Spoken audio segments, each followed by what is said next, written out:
یاد رکھیں اور ہمیشہ یاد رکھیں، صبح سے شام تک، صبح زندگی سے شام زندگی تک آپ ہم جو بھی نعمتیں استعمال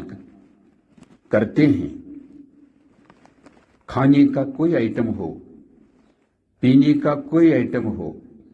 ویجیٹیبل اور فروٹ کا کوئی آئٹم ہو، اس کا ایک دانہ، ایک گرین واللہ اللہ کے سوا کوئی بنا نہیں سکتا۔ پانی کا ایک قطرہ، مٹی سوئل کا ایک ذرہ پارٹیکل، لکوڈ واٹر وغیرہ کا ایک ڈراپ اور مالیکیول واللہ اللہ کے سوا کوئی بنا نہیں سکتا۔ ہمارے جسم ان ٹریلین سیلز رکھتا ہے، خلایا، واللہ اللہ کے سوا ایک سیل کوئی بنا نہیں سکتا۔ ہر ایک انسان کی صورت منفرد ہے، یونیک ہے، اس میں اللہ ہی کی لامحدود قدرت اور حکمت کے خزانے چھپے ہوئے ہیں۔ اس لیے اپنی ذات پرسنالٹی پر غور فکر کرنا چاہیے، اپنی صورت شکل پر غور فکر کرنا چاہیے، اندرونی اعضاء پر غور فکر کرنا چاہیے۔ وَفِي أَنفُسِكُمْ أَفَلَا تُبْصِرُونَ، اپنی ذات پر آپ غور فکر کیوں نہیں کرتے؟ وَفِي الْأَرْضِ آيَاتٌ لِّلْمُوقِنِينَ، پلینٹ ارتھ، کرۂ زمین میں بھی ہر طرف اللہ کی نشانیاں نظر آ رہی ہیں، بس دراصل اللہ کے متلاشی معدوم ہو چکے ہیں، ڈھونڈنے والے پتہ نہیں کہاں گئے ہوئے ہیں۔ وہ تڑپ نہیں ہے، وہ طلب نہیں ہے، بل ہاؤسی غالب ہو چکی ہے، دولت پرستی، زر پرستی اور دوسری چیزوں کا غلبہ ہو چکا ہے، معبود حق کو چھوڑ دیا گیا ہے، اور اہل ایمان کو جس طریقے سے اللہ کی عبادت کرنی چاہیے تھی وہ نہیں کی جا رہی ہے۔ جو جستجو طلب سوز و گداز اللہ اور پیارے نبی صلی اللہ علیہ وسلم کا ہونا چاہیے وہ نہیں ہے۔ رب العالمین ہمیں محرومیت سے بچائے، اس لیے بیدار ہونے کی ضرورت ہے،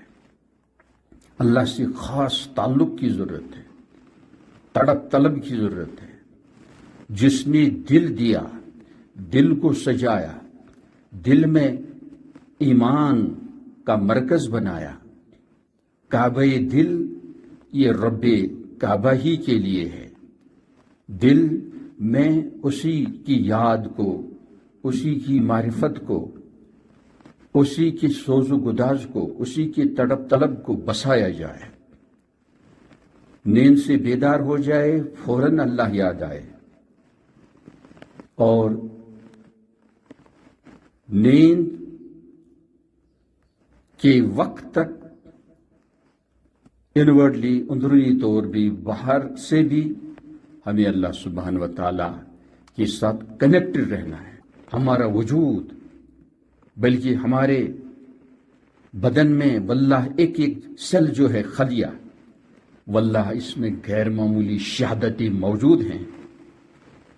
ہر سیل میں، ہر چیز میں ایک سگنیچر ہے، ایک گواہی ہے،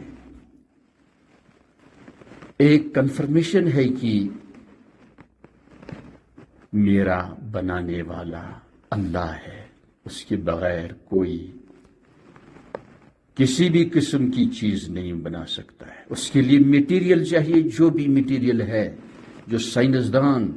مختلف ڈیوائسز میں، انوینشنز میں استعمال کرتے ہیں، اور ہم بھی واللہ یہ ہر چیز اس کا میٹیریل اللہ کا بنا ہوا ہے، چاہے سیمنٹ ہو، چاہے مٹی ہو، چاہے اینٹ ہو، برکس ہوں، چاہے پالش ہو، چاہے لکڑی ہو، چاہے لوہا ہو، سٹیل ہو، سونا ہو، ہر ایک معدنیات کی چیز، ایسی دھاتیں وغیرہ، ہر چیز واللہ اللہ نے بنا رکھی ہے، لیکن ہم اندھے ہو کر بلائنڈلی ہم زندگی گزار رہے ہیں. تو اللہ کے کرم کے اس سمندر میں صبح سے شام تک ہم اپنی زندگی گزارتے رہتے ہیں، لیکن محسن عظیم، محسن جلیل رب العالمین سے ہم غافل ہو کے حیوانوں کی طرح جیتے ہیں. بیدار ہونے کی ضرورت ہے.